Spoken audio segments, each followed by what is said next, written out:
الحمد لله رب العالمين اللهم صل وسلم وبارك على حبيبك سيدنا محمد وآله وصحبه أجمعين نويت التعليم والتعلم والنفع والانتفاع والتذكير والتذكر والحث على التمسك بكتاب الله وبسنة رسول الله صلى الله عليه وآله وسلم والدعوة إلى الله والأمر بالمعروف والنهي عن المنكر ابتغاء مرضات الله وثوابه وفضله أما بعد كتاب رسالة المعاونة والمؤازرة والمظاهرة للإمام عبد الله بن علوي الحداد رضي الله عنه قال رحمه الله تعالى ونفعنا بعلومه وبأسراره في الدارين آمين وأنا أستغفر الله dan saya mohon ampun kepada Allah wala aqulu dan saya tidak mengucapkan inna niyyati fi wad'i hadhihi risalata sesungguhnya niat saya di dalam menyusun risalah ini maqsuratun itu terbatas ala hadhil maqasidil hasanatid diniyati di atas maksud-maksud yang bagus-bagus dan ad-diniyah yang dari segi agama ini.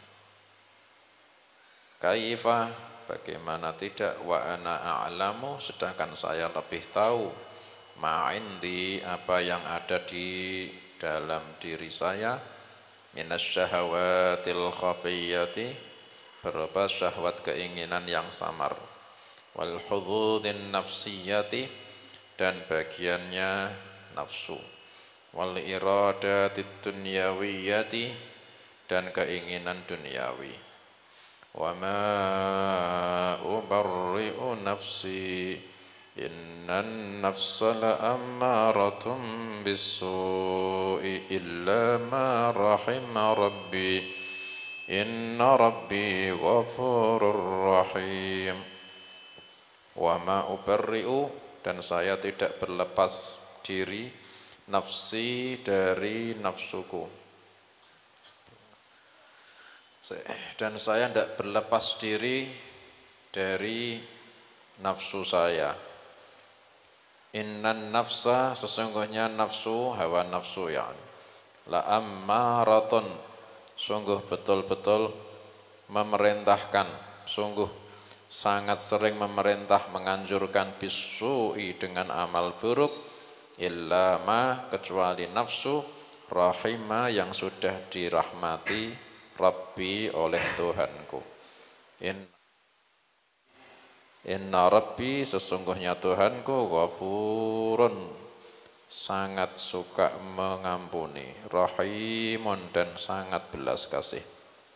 Imamul Haddad kemarin menjelaskan niat-niatnya yang kepincut kepingin pahala yang besar-besar ba'dane Nabi sallallahu alaihi wasallam dalam hadisnya nyeritake pahalane dakwah pahalane ngajar pahalane ilmu manfaat itu Imamul Haddad cerita saya kepencut itu dakwah kok pahalane kayak gitu sampai ilmu manfaat itu pahalane sampai orangnya itu diistighfari sama seluruh makhluk bahkan ikan di lautan ikut istighfar buat orang alim saya kepencut kata Imamul Haddad makanya dah tak cari ilmu jadi orang alim terus tak nyebar ilmu biar dapat pahala itu kata Imamul Haddad kepencut kayak gitu akhirnya termasuk salah satu alasan ngarang kitab ya kepencut pahala kayak gitu tapi setelah beliau cerita pahala yang beliau kepingini akhirnya beliau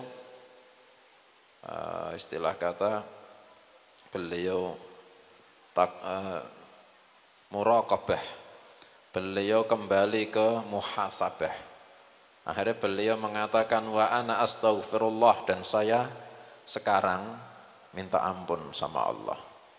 Wala aqulu inna niyyati fi wad'i hadhihi ar-risalata maqsuratun ala hadhihi al-maqasidil hasanati diniyah. Saya tidak mengatakan niatku ketika ngarang kitab ini itu cuma hanya niat yang baik-baik saja, yang dari segi agama itu murni niatku. Saya tidak ngomong gitu, kata Imam Al-Haddad.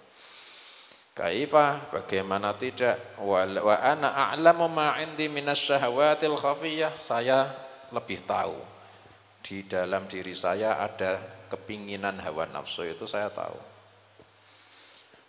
Ngarang kitab kalau niatnya kepinginan hawa nafsu itu ya contohnya saya tak ngarang kitab biar nama saya viral, itu ngarang kitab niatnya hawa nafsu.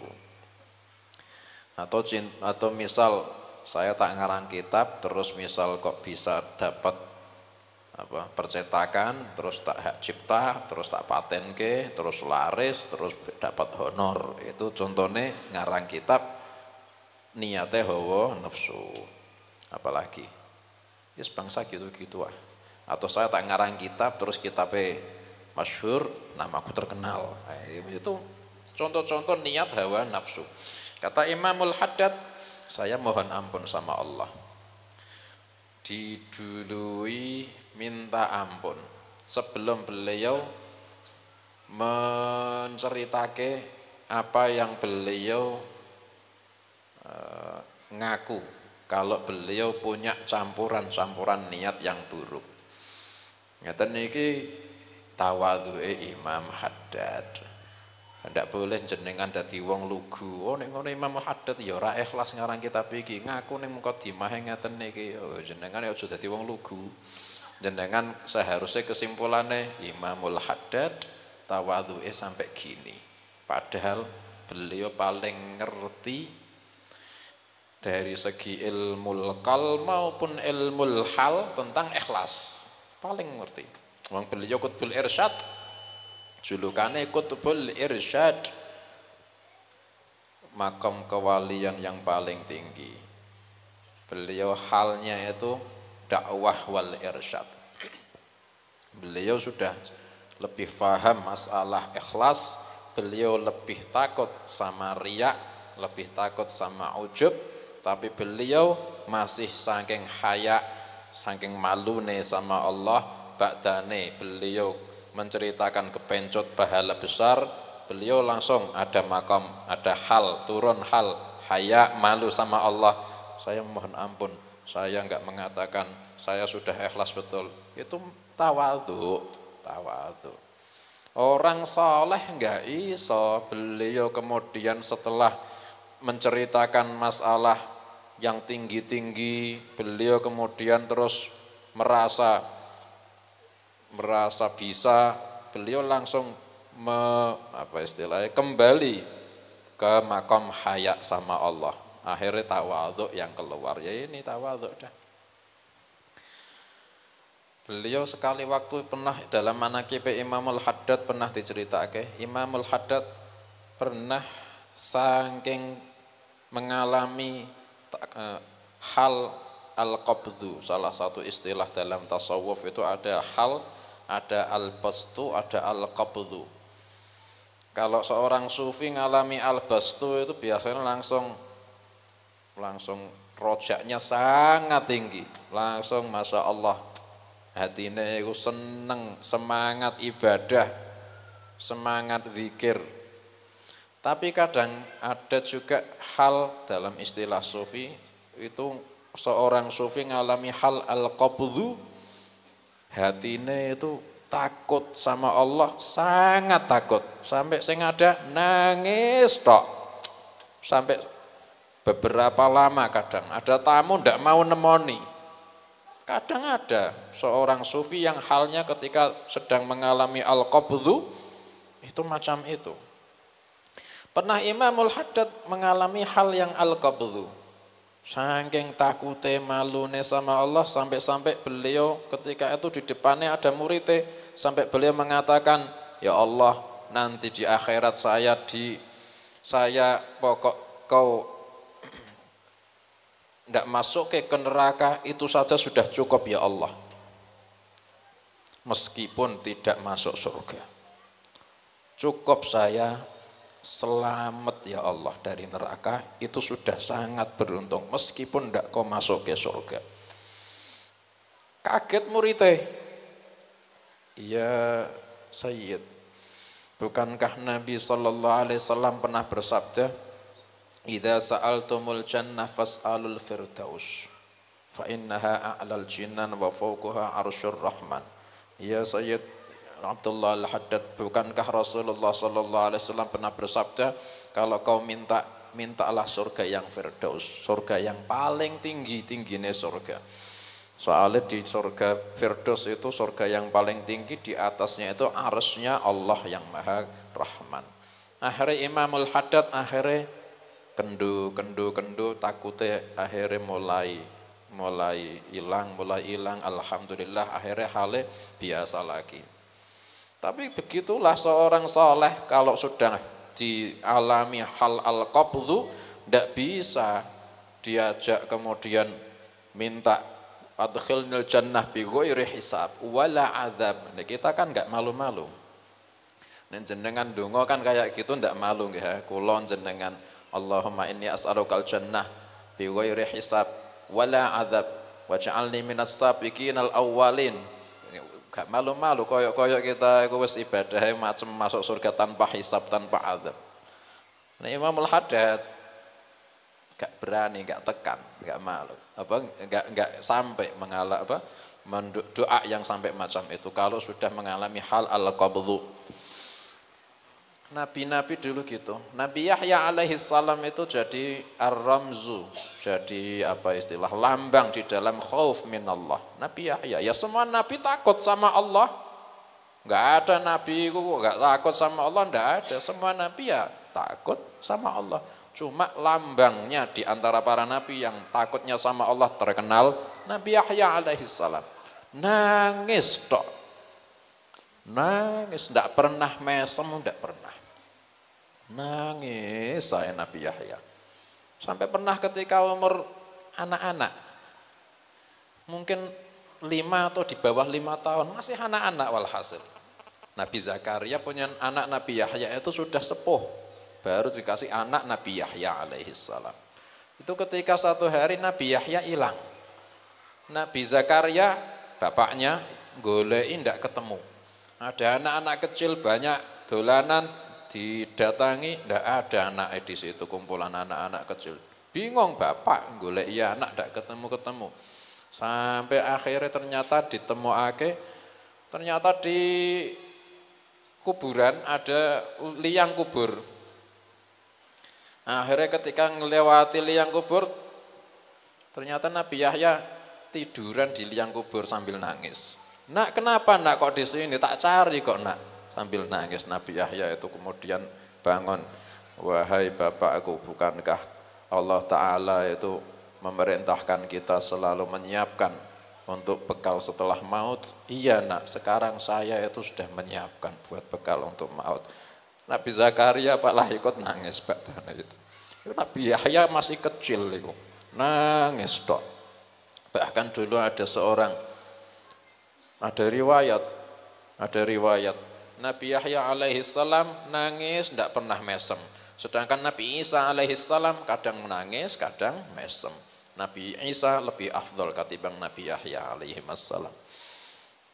Rasulullah sallallahu alaihi wasallam itu yang paling tinggi makamnya para nabi, makamnya Nabi Muhammad sallallahu alaihi wasallam. Allah Ta'ala tunjuk ke semua sifat-sifat yang terpuji ada di Nabi terkumpul sallallahu alaihi wasallam. Wa ana a'lamu ma indi minasyahawatil khafiyah, dan saya lebih tahu apa yang ada padaku dari keinginan yang samar-samar. Keinginan syahwat yang samar itu lebih menakutkan, lebih bahaya ketimbang syahwat yang jelas. Jenengan faham ketika jenengan kepingin misal syahwat yang jelas. Contohnya puasa, jenengan kepingin makan, syahwat. Jelas jenengan dalam hati tahu ini syahwat ini. Bisa jenengan tolak mentah-mentah. Dak, saya lebih milih poso katimbang batal ke puasa. Jenengan puasa di rumah, ndak ada orang lain, ada makanan halal punya jenengan, pas jenengan lali sahur wis. Oh iki gak anek uang, makan ndak konangan. Ketika nafsu syahwat ngajak jenengan makan, jenengan dengan mudah ngelawan. Soalnya jenengan tahu ini nafsu yang ngajak. Ayo makan no, ndak. Langsung jenengan jawab ndak. Soalnya jelas kalau itu nafsu. Tapi kalau yang repot itu nafsu syahwat yang khafiyah, yang samar, itu repot. Kita kadang ndak sadar nek itu diajak nafsu, akhirnya wong ndak sadar yang ngajak nafsu, ya ndak sadar melangkah terus padahal selama ini yang gandeng nafsu. Sadare kapan? Sadare ketika dia itu tafakkur. Imamul Haddad contohnya. Jenengan kalau sedang ibadah itu hati-hati. Ibadah niku lak sae nggih. Nek maksiat yo jelas elek. Ibadah niku sae. Imam Busiri radhiyallahu anhu niku menganjurkan kita ibadah niku diatur wa ra'iha wa hiya fil a'mali sa'imatun wa in hiya stahlatil mar'a fala tusimi wa ra'iha nafsumu iku sibuke wa hiya fil a'mali sa'imatun dan dia buat dan jadikan nafsumu itu selalu menggembala di padang amal. Artinya semua amal yang bisa sibuke di amal soleh. Soalnya nak kau gak menyibukkan hawa nafsumu di amal soleh, kau yang disibukkan nafsumu untuk maksiat, repotnya kan gitu. Kalau kita tidak menyibukkan diri kita untuk amal soleh, nafsu yang menyibukkan kita kepada maksiat. Berarti kita saja yang menyibukkan nafsu ke amal soleh. Walhasil akhirnya sibuk amal soleh. Tapi Imam Busiri lah itu loh. Burdah ini sudah mirip kitab Thariqah ya. Di situ sudah ada irsyad. Masya Allah di kitab Burdah. Wa in hiyastahlatil mar'a fala tusimi. Tapi kalau nafsumu sudah menganggap manis itu padang amal, nisbate kambing yang kita angon ke di padang rumput, kok kambingnya sudah mulai merasakan manisnya rumput, hentikan mangone kambing di situ. Jangan sampai kambingnya kesenangan mangon di padang rumput yang sudah dirasa manis sama si kambing. Kalau nafsumu sudah merasakan manis di amal soleh, stop. Jangan terus ke amal solehmu. Kalau alasannya cari manis amal soleh. Maksudnya piye? Nanti kita akan dibelokke dari lillah, dibelokke ke lin nafs, dibelokke asale karena Allah. Setelah kita istiqamah lezat, akhirnya besok kita kepingin amal yang sama. Kenapa? Kemarin saya ngamal ke ini rasanya nikmat ya Paul. Yang dicari Allah apa nikmat? Yang dicari akhirnya malah nikmat, manise atau lezate amal. Jenengan nate mireng kisah Jurej Ar-Rahib. Jurej Ar-Rahib niku bangun gubuk di dekat rumahnya. Gubuknya kecil, cuma buat orang satu sholat gitu tok. Sama buat orang duduk silor wiridan. Jurej akhirnya sholat di dalam gubuknya, ibunya tinggal di dalam rumah. Dekat, cuma latar dari rumah ke latar itu ada gubuk. Jurej akhirnya sholat sunnah. Maksiat napa mboten niku sholat sunnah? Mboten maksiat ya. Ibadah lak sae nggih. Tapi wong Jurej niku sudah merasakan lezate sholat. Lezate napa? Sholat. Manise sholat. Jenengan merasakan manise sholat niku apik tah mboten? Saya kan iku lho hati-hati. Nafsu nek kadung nyamar niku kayak gitu. Kita ngira lezate salat sae, padahal hati-hati loh. Pokok nek gak lillah bisa-bisa lin nafs. Padahal janjane ya sae. Jurej akhirnya salat sunnah, merasakan manisnya salat, akhirnya kerasan salat. Ternyata Allah Ta'ala kepingin, wahai Jurej, kau tak perintah ibadah selain salat ketika waktu ini. Akhirnya dikirim ibuke. Ibuke kemudian cari ada hajat yang butuh bantuannya Jurej. Ibuke keluar rumah, ya Jurej, ana ummuk. Wahai Jurej, aku ibumu. Keluar, aku butuh bantuanmu. Jurej ketika itu masih sholat. Akhirnya Jurej dengar, ya Rabbi, sholati am ummi, ya Allah, saya milih sholatku apa ibuku. Fakhtara sholatahu. Akhirnya malah milih sholate. Soalnya apa? Soalnya ngerasake manise apik tah elek. Ayo, samara, angel lah. Padahal manise sholat. Andaikan dia sholatnya lillah, andaikan sholatnya lillah bukan karena lilladzatis sholah atau lihalawatis sholah, tapi lillah seperti yang sampai disabdakan sama Nabi, laukana faqihan lakhtara ummahu. Andaikan Jurej faqih, faham, pasti dia akan lebih milih ibunya, karena Allah lebih ridha kalau Jurej milih ibu ketimbang sholat sunnah. Tapi walhasil apa yang dipilih Jurej? Bukan lillah, lin nafs, meskipun samar, yaitu halawatus sholah, manisnya sholat, paham gak? Makanya akhirnya kualat didoake elek sama ibune, Mas ya sohibul karomat, wali jaduk tetap kalah sama ibu. Hati-hati. Jenengan nate maos Quran gak ya? Nate mboten? Jenengan nate merasakan manisnya baca Quran? Nate mboten? Apik po elek. Angel. Rotib hadat nikmat boten, jenengan istiqomah akhirnya. Saya kemarin ikut rotibul hadat, nikmat rasanya seperti dunia lain. Ya apa dunia lain?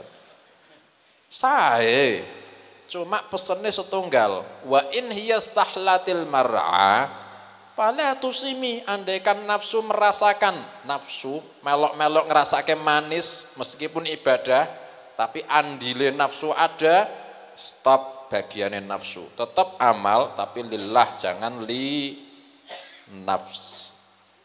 Jangan datang ke majelis karena nuruti manise jenengan ketika di majelis, tapi datanglah ke majelis lillah.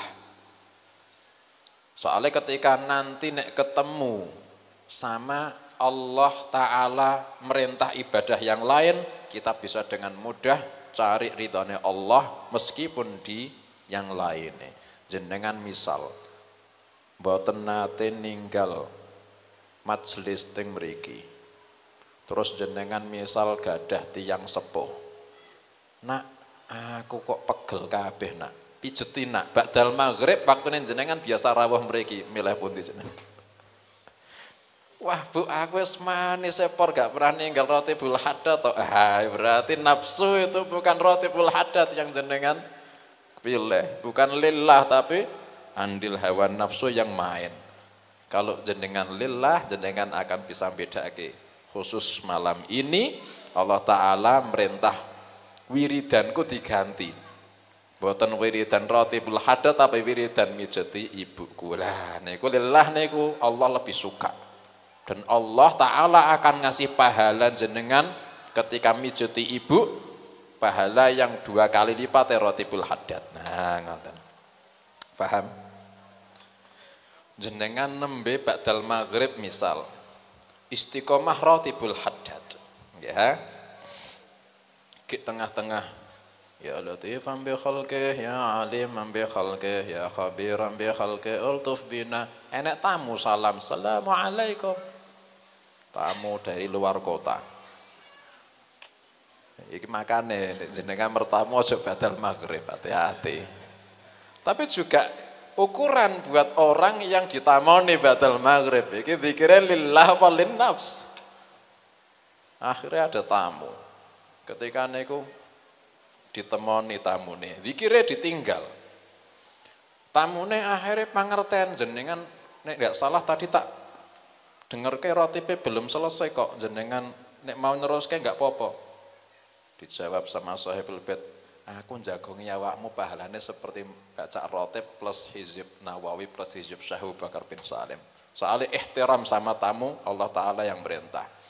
Fal yukrim dhaifah. Wah niku lillah niku. Tapi nek wah setan teko iki. Iku. Ke wiridan malah ditamoni. Lah iku lin nafs, hati-hati.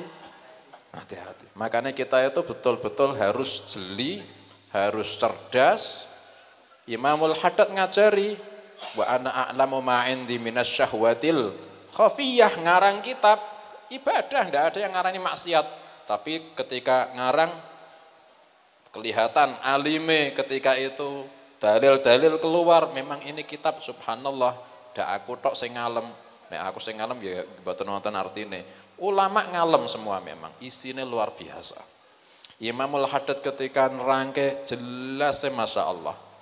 Ketika macam itu mungkin Imamul Haddad mengeluarkan ilmunya, akhirnya beliau langsung muraqabatun nafs. Akhirnya mengatakan wa ana astaghfirullah. Ada campuran-campuran nafsu yang samar. Nah, beliau langsung muraqabah, beliau terangke di sini. Ini beliau saking tinggine waspada dari hawa nafsu. Wal hududun nafsiyah wal iradatud dunyawiyah, itu beliau mengakui beliau di dalam muraqabah dan haya dan khosyahnya sama Allah, beliau dalam tawaduknya ngaku kalau ada. Tapi ini semua kita ketika nyimpul ke saking tawaduke beliau. Karena orang soleh memang seperti itu. Allahumma anfa'na bima 'allamtana wa 'allimna ma yanfa'una. Allahumma ati anfusana taqwaha wa zakkiha anta khairu man zakkaha anta waliyuha wa maulaha wa sallallahu ala sayyidina Muhammadin wa alihi wa sahbihi wa sallam. Walhamdulillahi rabbil alamin wa ila hadratin nabi sallallahu alaihi wa alihi wa sallam. Al-Fatihah. A'udzu billahi minasy syaithanir rajim.